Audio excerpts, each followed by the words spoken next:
Salut à toutes, salut à tous, bienvenue dans cet épisode hors série de Tech Café. Alors si vous voulez suivre l'actu tech de manière complète, écoutez les épisodes hebdomadaires, il y a le dernier qui est disponible dans le flux du podcast. Mais je voulais faire un petit élément de suivi pour l'affaire Epic Games contre Apple. On va tout vous redonner le contexte, les éléments de détail récents. Je suis Guillaume Vendée et je suis ravi donc d'accueillir une nouvelle fois dans un épisode de Tech Café Aurélien. Salut Aurélien. Salut. Merci beaucoup de te rendre dispo une nouvelle fois pour un épisode hors série de Tech Café. Alors, tu étais intervenu déjà par le passé dans le podcast pour justement nous détailler un petit peu ce qui se passait dans l'affrontement entre Epic Games et Apple. C'était notamment suite à l'éjection de Fortnite de l'App Store, suite à l'affaire de l'été dernier qui a un petit peu défrayé la chronique, et on savait qu'il y allait y avoir un procès, mais qui a commencé il y a quelques jours au moment où on enregistre cet épisode, et c'est probablement le moment de se reposer autour du sujet. Alors j'ai des questions et on a préparé des petits éléments d'éclairage ensemble. Peut-être qu'il faut que tu nous rappelles avant, Aurélien, déjà toi qui tu es, pour ceux qui n'auraient pas écouté le précédent épisode, pour bien comprendre que tu es quelqu'un d'éclairé sur ce type de problématique.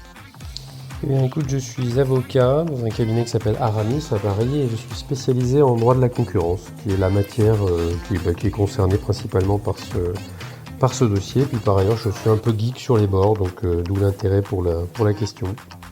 Et auditeur et soutien de Tech Café, et je t'en remercie évidemment. Effectivement, peut-être pour remettre des éléments de contexte, Epic Games distribue Fortnite et voulait éviter d'être assujetti à la facturation importante de la part d'Apple, qui prélève 30% sur la vente d'applications, mais aussi sur les abonnements et les achats en ligne. Et Epic Games a voulu permettre de récolter plus d'argent sans passer par ces 30%, en distribuant sa monnaie de manière un petit peu illégale, si on en suit, alors non pas la loi au sens large, mais les conditions générales d'utilisation qu'acceptent les développeurs pour être distribués dans l'App Store. En détournant les méthodes de paiement, ils se sont fait éjecter par Apple. Donc en gros, ils offraient la possibilité je schématise beaucoup, mais d'acheter des V-Bucks, la monnaie de Fortnite, dans le jeu iOS sans passer par le prélèvement d'Apple. Donc ils se sont fait éjecter de l'App Store, d'ailleurs aussi du Google Play Store.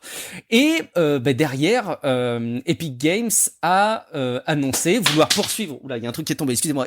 Epic Games a voulu poursuivre Apple sur ces méthodes, et notamment ils veulent mettre face à la loi le fait qu'Apple oblige les développeurs à passer par l'App Store, que ce soit pour la distribution des applications ou la vente d'achats intégrés, et ça pose un problème énorme à Epic Games, et ils veulent tout simplement obliger Apple à ouvrir d'autres magasins d'applications et d'autres moyens de paiement sur iOS.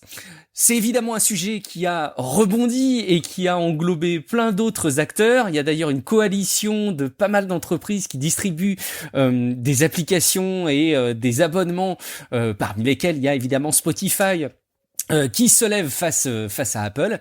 Et donc en tout cas le sujet est arrivé devant les tribunaux américains, et on en est arrivé à la phase où chaque partie a présenté sa position. On comprend que d'un côté, il y a Epic Games qui présente Apple comme abusant du fait qu'ils ont un parc important d'appareils iOS et qu'ils devraient de ce fait ne pas abuser de cette situation et ouvrir la distribution d'applications à d'autres acteurs et à d'autres moyens. De l'autre côté, Apple défend encore et toujours le besoin de sûreté de son écosystème, le besoin de le contrôler, et ce faisant n'autorise évidemment pas la distribution d'applications via d'autres moyens que l'App Store. Je schématise évidemment énormément. Est-ce qu'il y a des choses qui méritent d'être précisées, Aurélien, ou corrigées dans ce que je viens de rappeler ? Non, je pense que tu as bien schématisé. Il y a aussi en creux, on l'entend quand même de plus en plus dans cette histoire, la critique de la commission de 30% qui est perçue par Apple. Avec en bruit de fond toujours cette question de savoir est-ce que c'est pas trop, est-ce que c'est légitime qu'on perçoive autant d'argent sur finalement le dos des développeurs. Voilà, c'est ce qu'on entend aussi beaucoup dans les commentaires sur cette affaire, je pense d'ailleurs, hein. Absolument, et d'ailleurs ça remet en lumière le fait que il n'y a pas qu'Apple qui procède de cette manière. Il y a beaucoup d'acteurs de la distribution de services numériques, les jeux vidéo notamment, mais en fait, en gros, tous les magasins en ligne se basent sur 30%. Et Apple n'ont pas été les premiers à le faire. Ils l'ont expliqué dans leur présentation. Ils se sont d'ailleurs basés sur ce format 30% parce que c'était déjà quelque chose d'établi. Alors, la position de chaque acteur, ça a été, et là tu nous l'avais clairement annoncé avant que le procès se lance, c'est la définition du périmètre parce qu'elle est clé.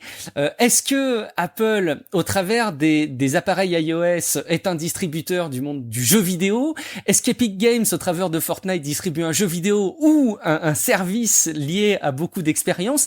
Évidemment, tout tourne autour de ces définitions. D'ailleurs, pour la petite anecdote, il y a depuis aujourd'hui sur la Switch la possibilité d'acheter une calculatrice qui fait que du coup la Switch n'est plus forcément qu'une console de jeux vidéo mais là aussi un appareil polyvalent. Bref, tout tourne autour de la définition du périmètre dans lequel on discute, ça c'est bien légitime. Est-ce que tu peux nous dire peut-être dans un premier temps qu'est-ce que c'est la portée de ce procès et puis est-ce qu'elle intéresse uniquement ceux qui sont sensibles au monde de la tech ou dans ton métier, dans l'environnement dans lequel tu travailles, est-ce que c'est également suivi ce procès? Juste pour qu'on prenne un petit peu de hauteur, quelle est la portée de cet affrontement? Alors, je pense que c'est une portée qui est très large parce que elle concerne en réalité la question de savoir si quand Apple dit moi je fais ce que je veux chez moi en tant que plateforme au sens large, est-ce que ça c'est légitime? Est-ce que c'est quelque chose qui peut être attaqué ou pas? Parce que au final, ce à quoi s'attaque Epic ici, c'est ça. Il s'attaque, en plus, il s'attaque à celui qui a le plus, parmi toutes les plateformes possibles et imaginables, cette attitude-là. C'est-à-dire Apple a sa cheville au corps depuis le départ. C'était un des grands mantras de Steve Jobs.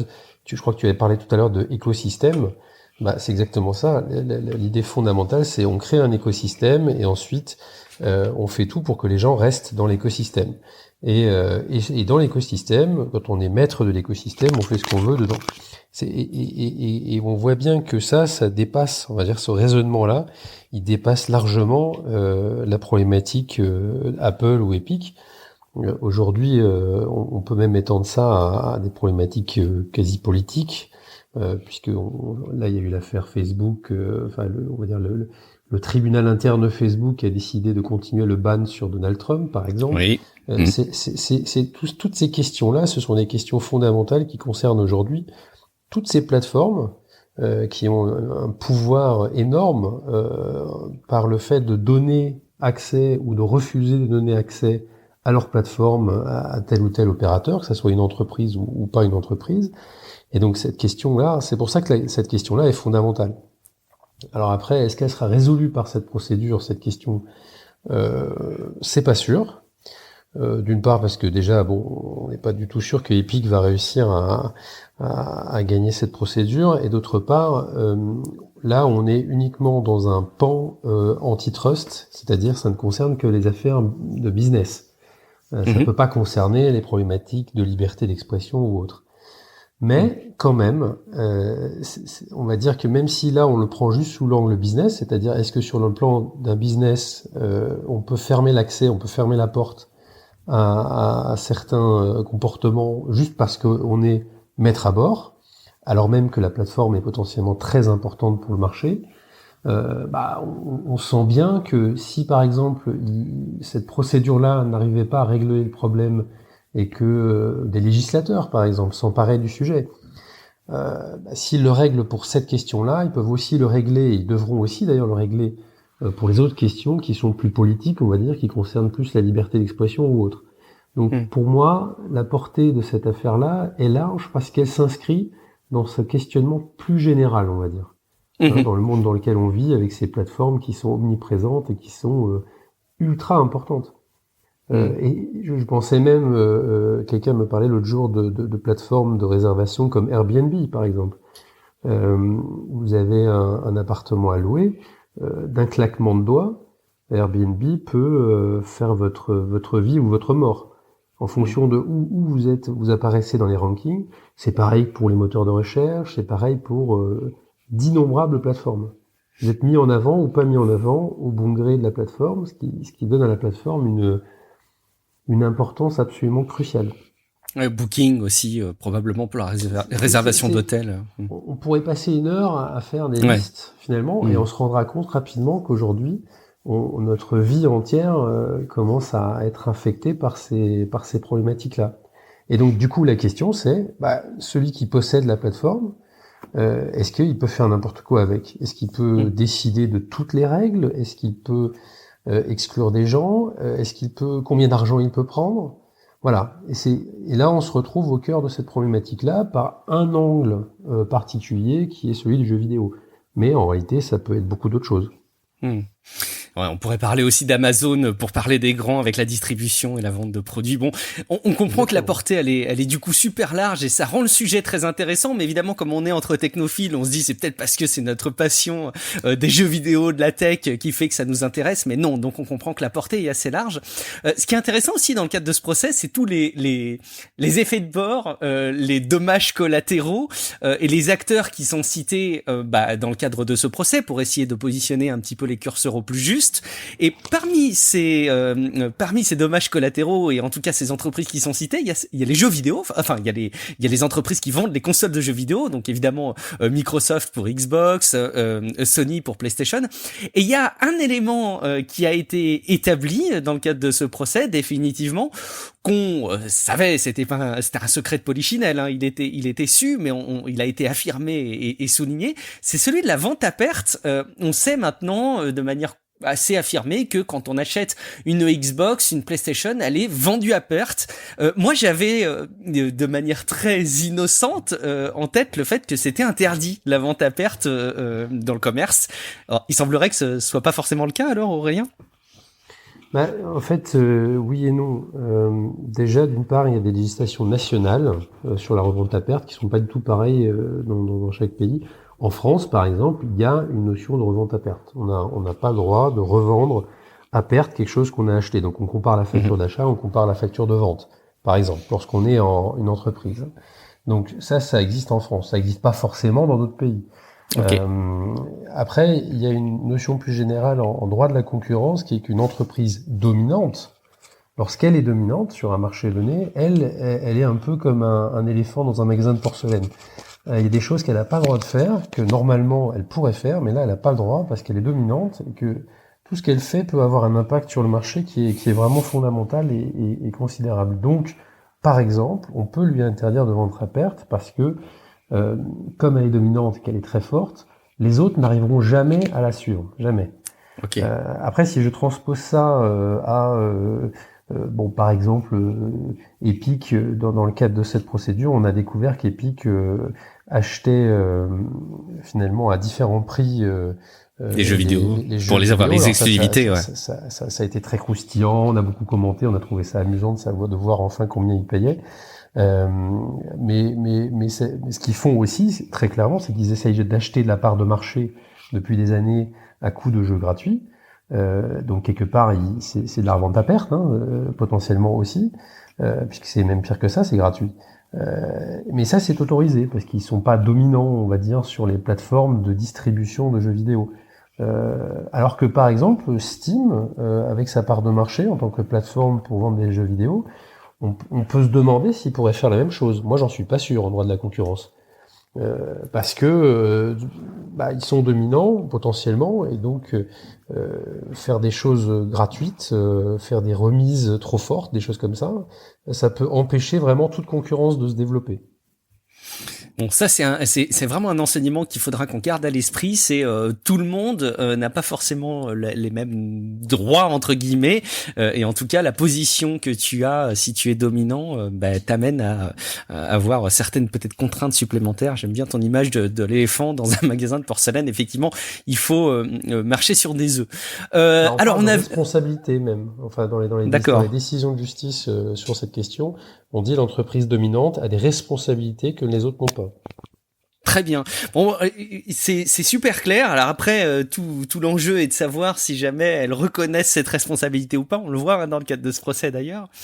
Dans les premiers jours de ce procès, on a une phase qui est peut-être la plus facile à appréhender, et je trouve qui est la plus sympa, c'est celle des présentations, on va dire d'ouverture, de lancement, je sais pas comment on doit, quels sont les bons termes, mais en gros, quelles sont les présentations qui ont été faites par Apple et Epic Games qui cadrent le contexte du conflit. Évidemment, le contexte du conflit est décrit de manière différente par les deux parties, ce qui est bien compréhensible. Je vous invite d'ailleurs au passage à aller consulter les présentations d'Apple et d'Epic Games, c'est d'ailleurs l'ensemble des documents qui sont dispo, parce que il y a beaucoup de choses qui sont très accessibles, si tant est qu'on maîtrise un petit peu l'anglais, mais il y a beaucoup de choses qui sont très accessibles, et les présentations sont vraiment intéressantes à suivre. Elles donnent le ton de chaque entreprise. Bon, qu'est-ce que t'en as pensé, toi, Aurélien, justement, de ces deux positions qui ont été présentées par Apple et Epic Games dans le cadre de ce procès? Bah, c'est tout ce qui est fantastique dans les procédures aux États-Unis, c'est que c'est un peu comme dans les films. En France, on s'ennuie dans les procédures par rapport à ça. Mais blague à part, ce qui est intéressant, c'est que ce qu'ils font, c'est exactement ce que j'ai anticipé, c'est que Apple, eux, ils ont intérêt à avoir une position très technique. Eux, ils font du droit de la concurrence. Ils expliquent que la définition du marché, elle est trop étroite, trop large. Il faut faire comme ci, il faut faire comme ça. Ils sont beaucoup dans le juridique et le droit. Ouais. Alors que Epic, eux, ils ont un intérêt à porter le débat plus haut, on va dire, à être plus sur les principes. Ce qui cadre bien avec la position dès le départ de Tim Sweeney, qui était de dire moi je défends le marché dans son ensemble. Et finalement, moi, ma grande question, c'est de faire développer de la concurrence dans le App Store ou dans les autres plateformes équivalentes, puisqu'il faut pas oublier qu'il a attaqué Google aussi. Et donc on voit bien qu'il y a deux logiques qui s'affrontent. Et d'ailleurs, je regardais tout à l'heure pour préparer l'émission là qu'il y a deux PowerPoint de professeurs d'économistes qui ont été téléchargés sur le site internet du tribunal, où on peut aller les regarder, qui sont, je pense, les PowerPoint de présentation que vont faire ces sachants, ces experts pour le compte de chacune des parties dans les jours à venir. Et on voit bien cette différence. On a un prof pour Apple, un prof de droit éco et d'économie qui va faire un truc très technique pour expliquer aux juges comment on définit un marché et pour essayer de critiquer la façon dont s'y prend Epic. Et de l'autre côté, on a un PowerPoint avec de jolies images côté Epic où on est plus dans l'explication économique de qu'est-ce que c'est que ce verrouillage et qu'est-ce que le verrouillage d'une plateforme peut entraîner. Et ça termine par une citation d'un email d'un des employés de Apple, dans lequel celui-ci explique que plus on ferme la plateforme au niveau de Apple, et plus les consommateurs vont être accrochés, hooked to the ecosystem, donc accrochés à l'écosystème Apple, moins il y a de chances qu'ils iront voir ailleurs. Et il termine son mail en disant mais qui va donc aller acheter un téléphone Samsung une fois qu'il a déjà acheté et qu'il est complètement verrouillé avec des apps, des films et autres sur son iPhone. Et donc on voit bien cette façon de présenter les choses qui est très différente. Technique côté Apple, et puis plus dans les grands principes côté Epic, en disant regardez, cette croisade qu'on mène, c'est pour essayer de faire sauter les verrous. Et c'est intéressant, et ça rejoint ce que je disais tout à l'heure sur la portée de l'enjeu de cette procédure. Alors, qu'est-ce que va faire le juge? Est-ce qu'il va suivre la voie purement juridique, en mettant un peu la tête dans le sable, en disant oulala, moi je vais rester sur mon terrain, ou est-ce qu'il va se laisser convaincre et s'embarquer dans cette croisade? Bah ça justement c'est un petit peu ce qu'on aimerait bien essayer d'identifier. Alors après c'est un peu le rôle de la boule de cristal, donc c'est très compliqué, mais qu'est-ce que tu penses qu'on est en droit d'attendre pour les prochaines étapes? Déjà, est-ce que tu peux nous dire, parce qu'on sait que le procès a commencé, mais évidemment on sait pas du tout quel est le format habituel d'un procès, combien de temps ça va durer, quelles sont les échéances possibles par la suite, parce que j'imagine que c'est pas parce que le procès va établir une décision que il va pas y avoir d'autres étapes juridiques. En gros, est-ce qu'on part sur, comme on a eu 10 ans de procès entre Google et Oracle, sur 10 années supplémentaires d'affrontement sur cette nouvelle position? Alors, disons, à mon avis, non. Je pense que ça va être plus court, ou en tout cas, on va avoir une décision de justice, une première décision de justice bien avant, ça c'est sûr. Après, ce qu'il faut comprendre, c'est que donc ce qui s'est passé, c'est que la dernière fois qu'on s'est parlé de ce dossier, c'était l'été dernier. Mhm. C'était, comme tu l'as dit tout à l'heure, une phase préliminaire qui concernait, on va dire, essentiellement l'éjection de Fortnite du App Store et de Unreal. Et puis, pendant plusieurs mois ensuite, les parties ont échangé des arguments et des documents et des pièces d'évidence, des pièces enfin des preuves, on va dire. Et là maintenant, on est dans quelque chose comme 3 semaines de procès proprement dit, donc devant un juge. Ce qui est intéressant, c'est que c'est devant un juge unique. Donc c'est une dame, Yvonne Gonzalez Rogers, qui est une ancienne avocate d'ailleurs, et qui a déjà eu à connaître en tant que juge des procès contre Apple, Ok. où Apple avait d'ailleurs plutôt gagné avec elle. Et puis, ce qui est intéressant, c'est justement, il se retrouve devant un juge, alors qu'aux États-Unis, une procédure comme ça pourrait tout à fait être jugée par un jury. D'accord. Et donc, les parties se sont accordées sur le fait de ne pas passer devant un jury, mais de faire ce qu'on appelle un bench trial, c'est-à-dire devant un juge. Peut-être aussi parce que justement, c'est un dossier un peu technique quand même, c'est un peu complexe, et donc ils se sont dit qu'il valait mieux que ça soit tranché par un magistrat seul. Et donc, au terme de ces 3 semaines de débats avec les avocats qui font ce qu'ils ont à faire et qui interrogent notamment des experts, des témoins, etc., le juge va réfléchir, se poser dans son coin et puis réfléchir à un jugement qui peut mettre quelques mois, on va dire, Ah d'accord. à Ah oui, donc sortir. c'est pas à l'issue des trois Voilà. semaines d'échange qu'il y aura effectivement un arbitrage là-dessus. D'accord. Bah ça va pas être immédiat, alors que c'est vrai Mhm. qu'avec un jury, ça va beaucoup plus vite et surtout le jury n'a pas besoin de motiver. En fait, le juge, en fait, le jury il décide ce qu'il a à décider et c'est le principe d'un jury, c'est que le jury représente quelque part le peuple américain et il tranche et puis basta. Alors que le juge, lui, il Mhm. va devoir pondre un document qui peut être assez long, sachant que d'ailleurs les jugements américains sont généralement assez bien rédigés et très, enfin il y a beaucoup d'explications, c'est très accessible on va dire. D'accord. Et donc il va y avoir un truc pondu qui va être assez long et assez détaillé, qui va expliquer pourquoi l'une ou l'autre des parties va gagner ou perdre. D'accord. Qui te paraît le mieux parti à ce stade? Je sais pas si c'est possible de le dire parce que l'affrontement semble, quand on regarde les deux présentations, c'est un peu ce que je disais dans l'épisode de Tech Café Hebdo. C'est moi quand je regarde les deux présentations, mais évidemment je suis pas du tout versé à ces univers juridiques, mais je pourrais presque comprendre les deux parties quoi. Donc est-ce que tu penses toi qu'il y en a un qui est mieux parti que l'autre ou qui a plus de chances d'obtenir gain de cause? Alors évidemment c'est très difficile de prédire l'avenir, mais Ouais. moi à mon avis, Apple a quand même de bonnes chances, enfin de meilleures chances de gagner sur le plan purement juridique.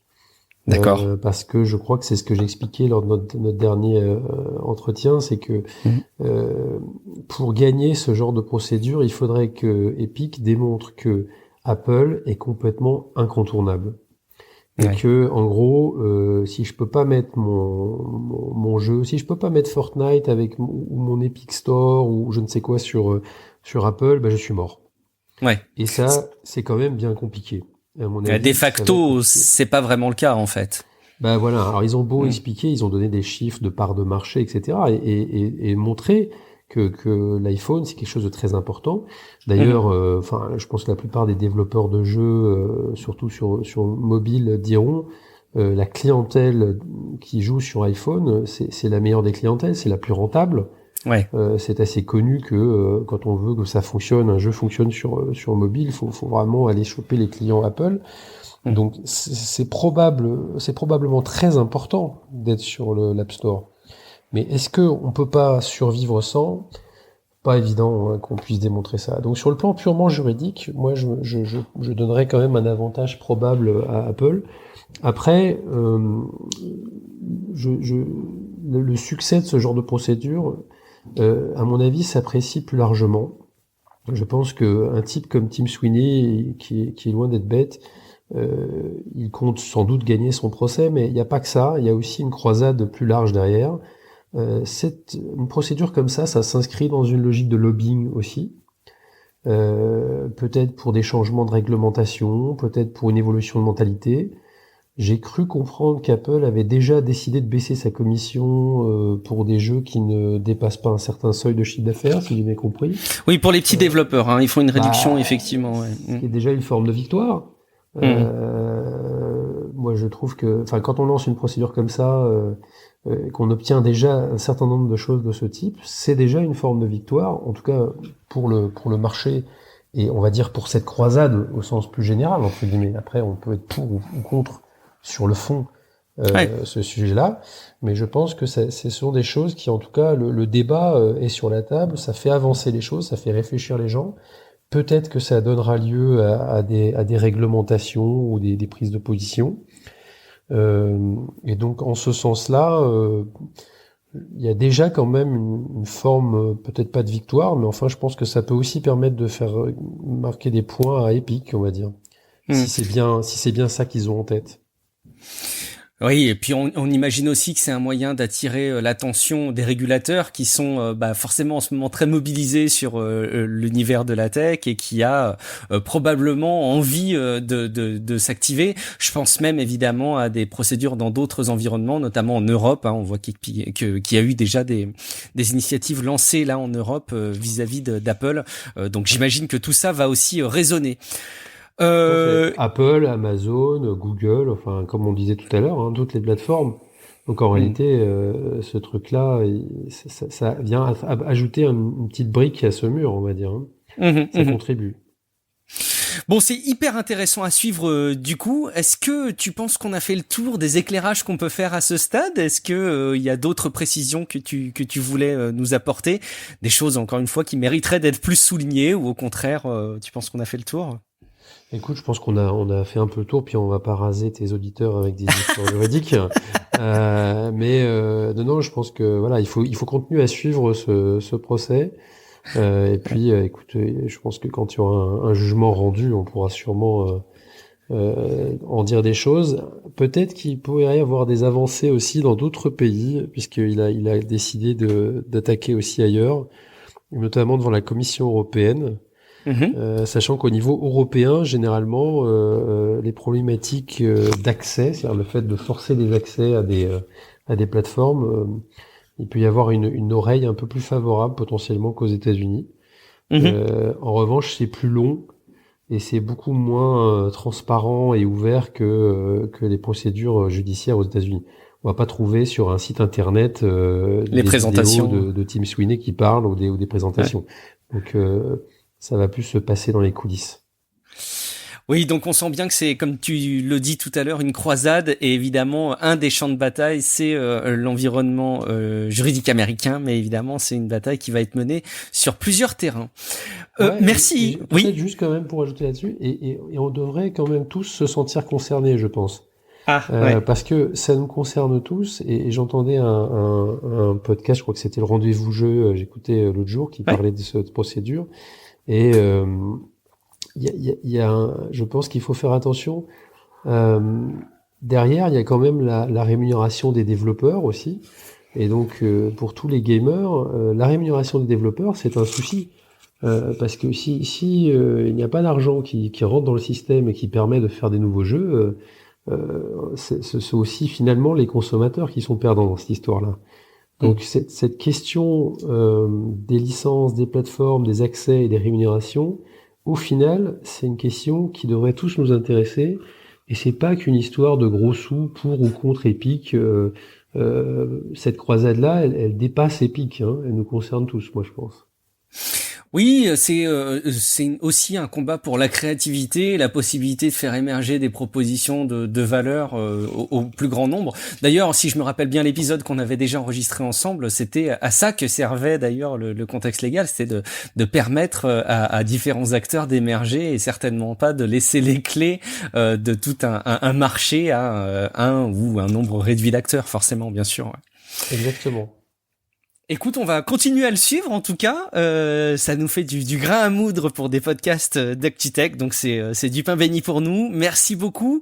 Avant de nous quitter, Aurélien, est-ce que tu veux rappeler où on peut te retrouver à titre individuel ?